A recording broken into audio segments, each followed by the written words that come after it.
My father used to say that bad luck travels in threes. I always thought that was just something old men said to make sense of a world that didn't owe anyone an explanation. But on a Thursday in late March, I stopped thinking of it as superstition and started treating it like a law of nature. I'm Daniel Mercer. I was 41 years old when my life came apart.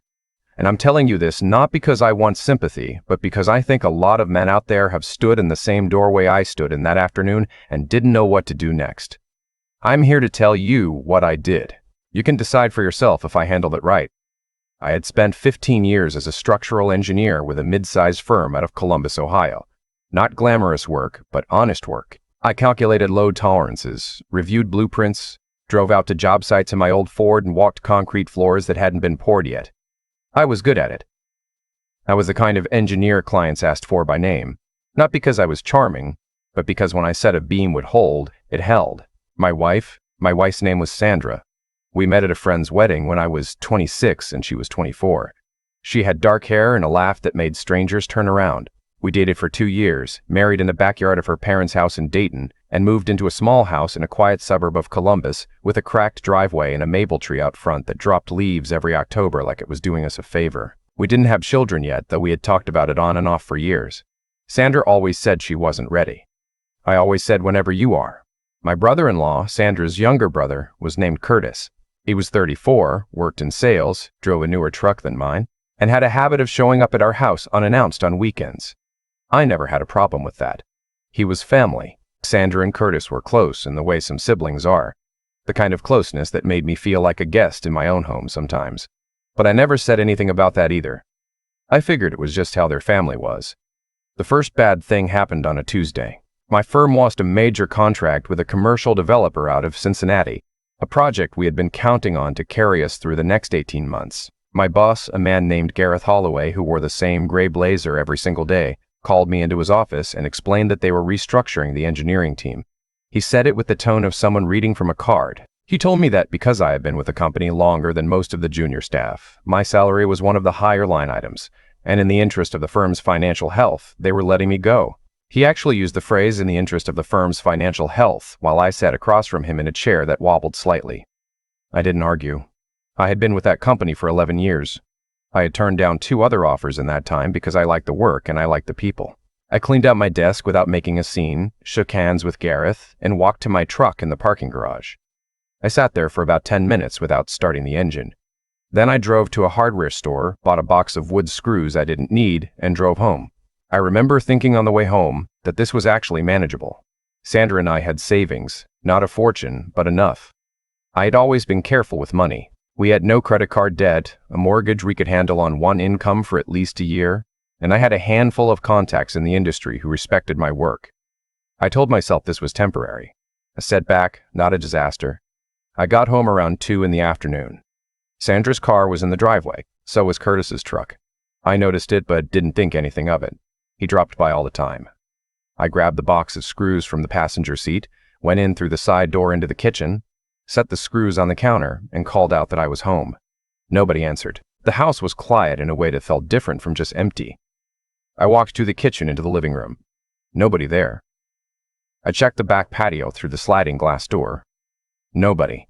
I started up the stairs, one hand on the railing, thinking Sandra might be on a work call in the bedroom with the door shut. The bedroom door was not shut. I am not going to describe in detail what I saw when I reached the top of those stairs. I will only say that the 2 people in my bed were my wife and her brother, and that neither of them noticed me standing in the doorway for what felt like a long time, but was probably less than 10 seconds. I walked back downstairs. I sat down at the kitchen table and looked at the box of wood screws. I had bought them for no reason, and now they were the most honest thing in the room. I heard movement upstairs. Footsteps. Voices. Sandra calling my name in a tone I had never heard from her before.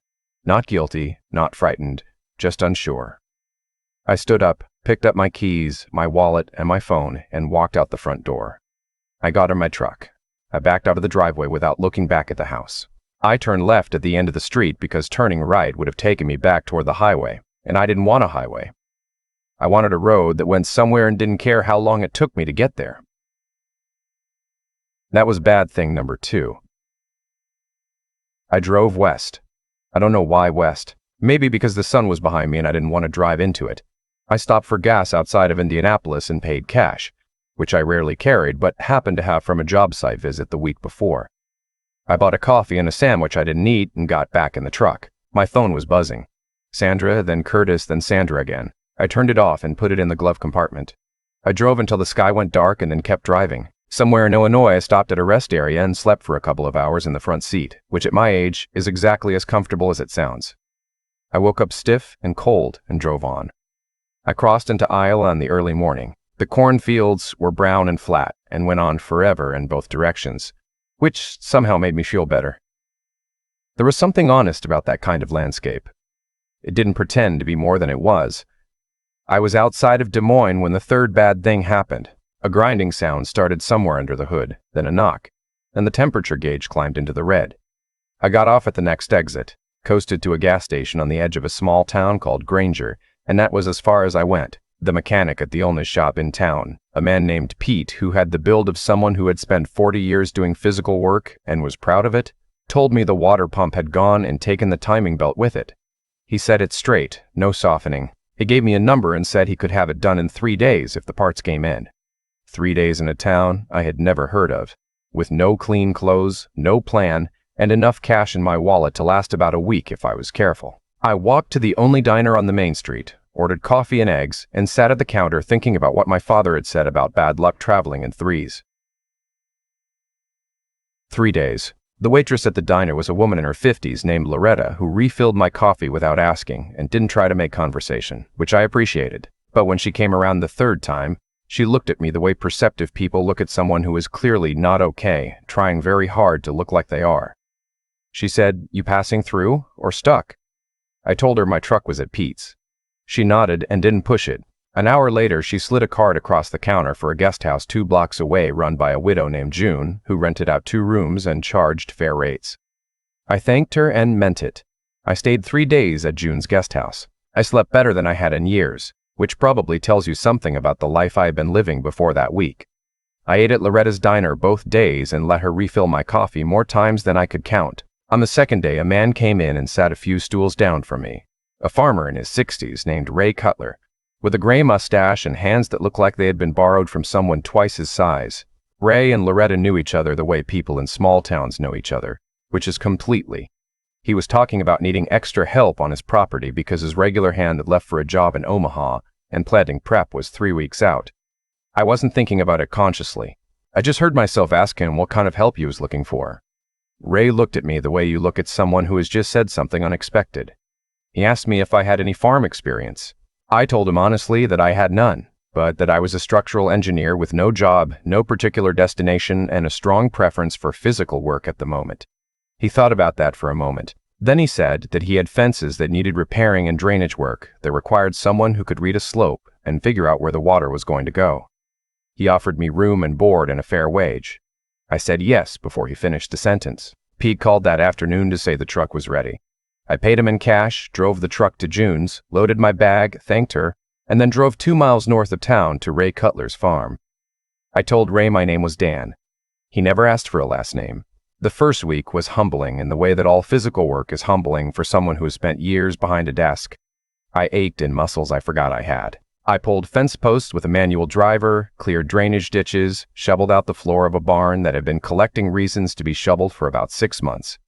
Ray worked alongside me rather than directing from a distance, which I respected. He didn't talk much, but when he did, it meant something. His wife, Marlene, was a small woman with sharp eyes and a habit of appearing in doorways without warning. She fed me at their table every evening, which I had not expected and was not prepared for emotionally. There is something about being fed a hot meal at someone else's table when your own life has come apart that goes straight past the stomach and hits somewhere much deeper. I kept it together, mostly. At the end of the first week, Ray told me I was a quick learner for a city guy. I took that as a compliment because it was meant as one. I had turned my phone back on after a few days, read through the messages without responding to any of them, and then changed my passwords and set up a separate email account I used only to contact my attorney, a man named Gerald Sims in Columbus, who handled the transfer of my savings into accounts Sandra didn't have access to. I arranged for the mortgage payments to continue automatically and set up a modest monthly transfer to Sandra's account to cover utilities and groceries. I wasn't going to leave her without a roof, but I was also not going to leave her with access to 15 years of careful saving. Gerald called me once to confirm everything was in order and to tell me gently that Sandra had called his office asking about my whereabouts. He told her he was acting on my instructions and couldn't share information about the client. He said she did not take that well. I thanked him and asked him to keep the arrangement going until further notice. I didn't think about Sandra much during those first weeks. That surprised me. I thought I would be sitting up at night turning it over, replaying the moment in the doorway, building arguments or excuses or somewhere in between. Instead, I fell into bed each night at 8:30 like I'd been doing hard labor all my life, and slept until 5 when Ray knocked on the door of the small room above the barn where I slept on a cot that was somehow the best bed I had ever been in. The work was good. That's the only way I can explain it.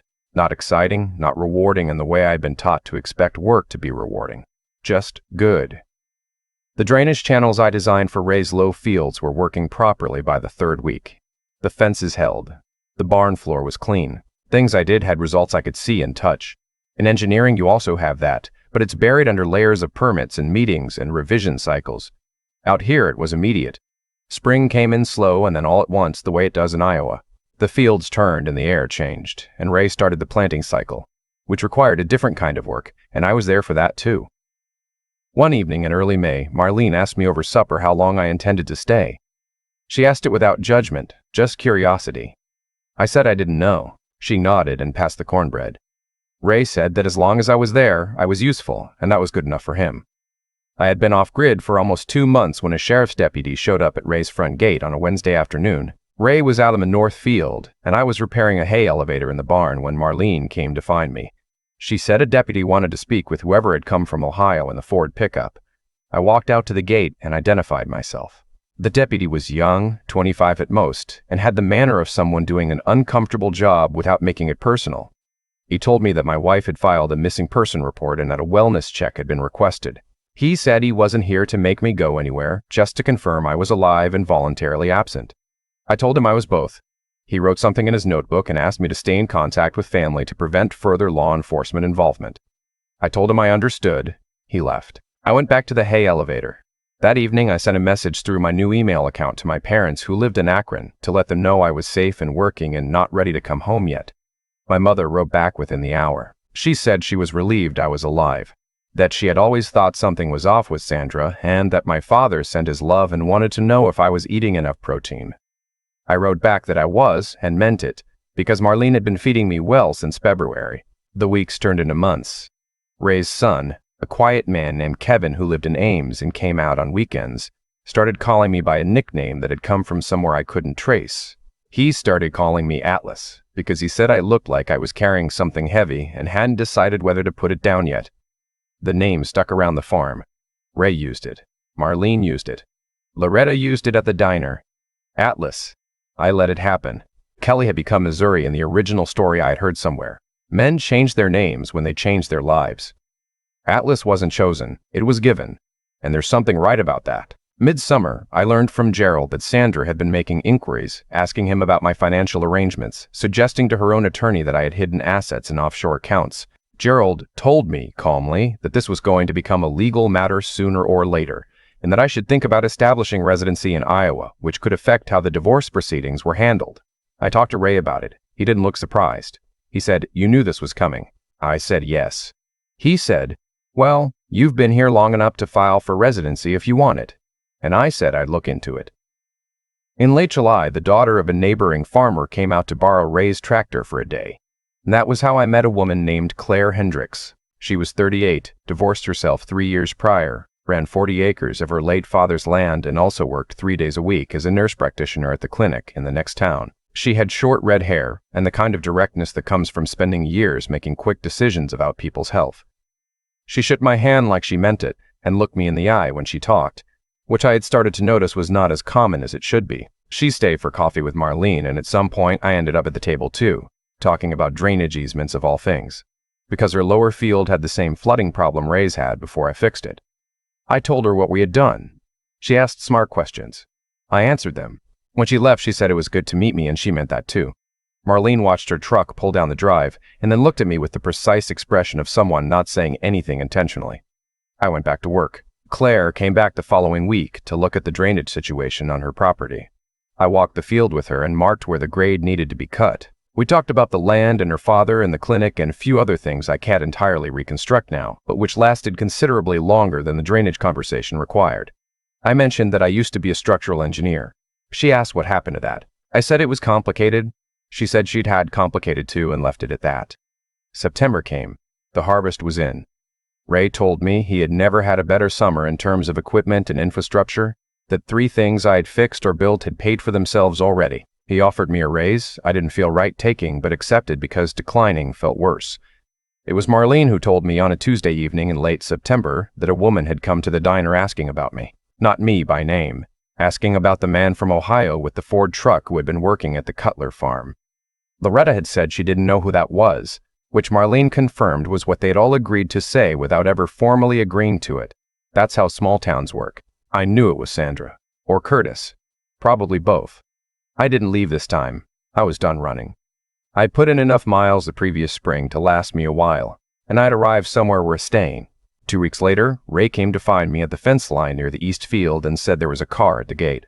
I walked back to the farmyard slowly, not because I was nervous, but because I wanted to feel the ground under my feet and the September air and remember that I was not the same man who had left Columbus.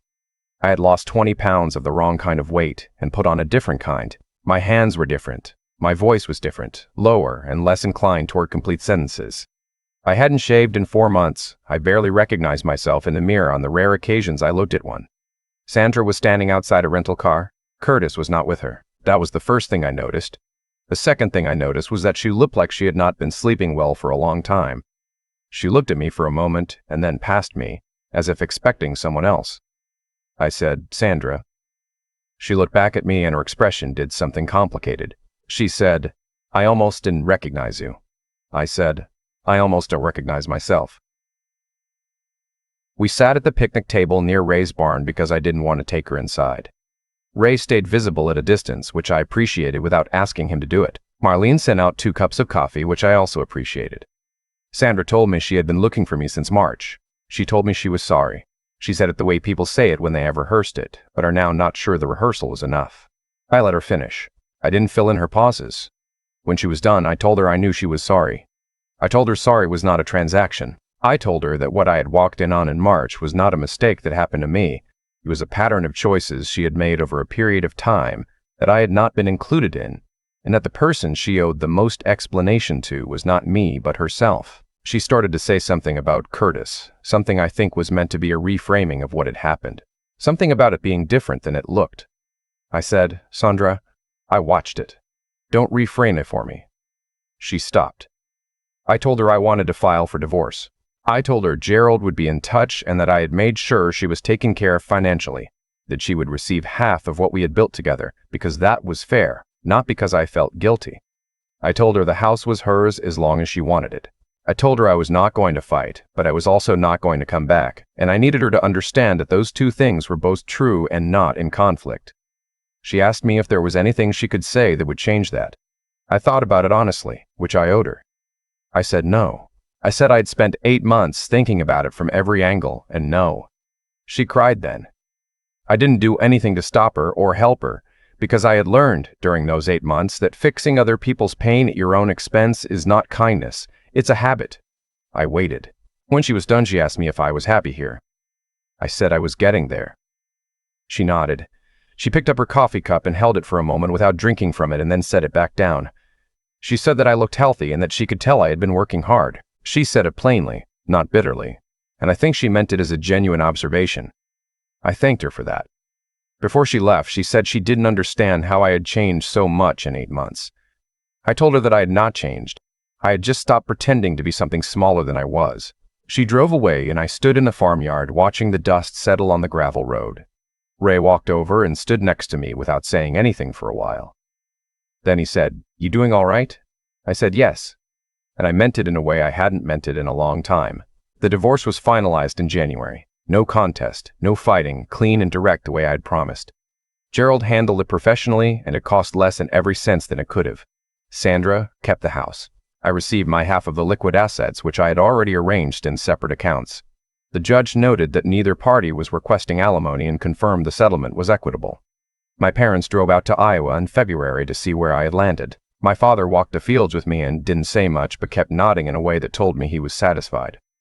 My mother sat with Marlene at the kitchen table, and by the end of the afternoon they were exchanging recipes. That evening my father sat across from me on the porch and said, "The last time I saw you, you looked like a man who had been asked to carry more than his share for too long." I said, "Yeah, I think that's right." He said, "You look different now." I said, "Yeah, I think that's right."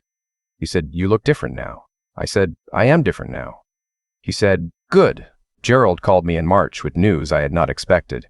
A former client of mine from the Columbus firm had tracked down my contact information through professional channels and asked if I was available for a consultation on a commercial warehouse project in Iowa City. The client remembered my work and specifically wanted my assessment on the foundation design for a building that was going in on uncertain ground. I told Gerald to say yes.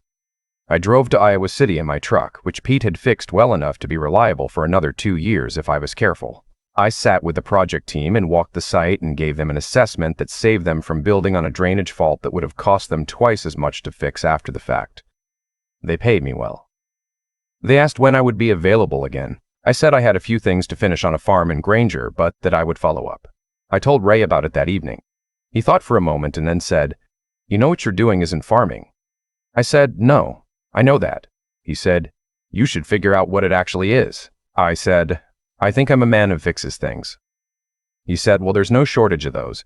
In April, Claire Hendricks asked me to look at a structural problem in the old clinic building in town, a load-bearing wall that a previous renovation had partially removed without proper support. I fixed it in 2 days.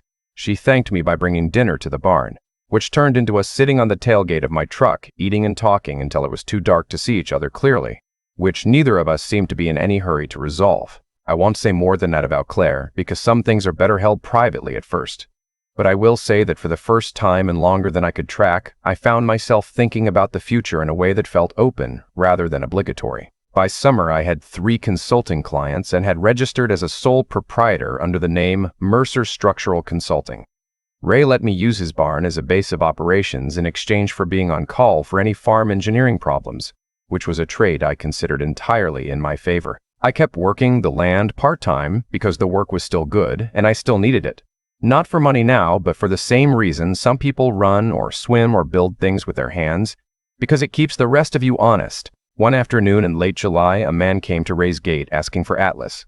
He was from a regional publication that covered agriculture and rural development in the Midwest, and he had heard through the particular underground telegraph of small-town Iowa that there was a structural engineer living on a farm outside of Granger who had designed drainage improvements that 3 neighboring farms had adopted, and would that man be willing to talk about it? I talked to him for an hour. He wrote a short piece. It ran in September and led to 2 more consulting inquiries and 1 phone call from a soil engineer in Ames who wanted to know if I'd be interested in a partnership. I thought about the shipping company that had reached out to Kelly in that other story and recognized the shape of the moment. Some patterns are real. I told the soil engineer I'd meet him for coffee and see where it went. There is no dramatic ending to this story. No tornado, no legend building, no cable network option. Just a man who had things taken from him that he had worked hard to build, who drove west without a plan, who found work that was honest and people who were decent, and who came out on the other side of it different in the ways that matter, and the same in the ways that count. My father was right about bad luck traveling in threes. What he didn't mention was that it tends to clear the road in front of you when it goes. The job went. The marriage went. The truck nearly went. And then there was just the road and whatever I was willing to do with it. I chose to keep going. That turned out to be enough.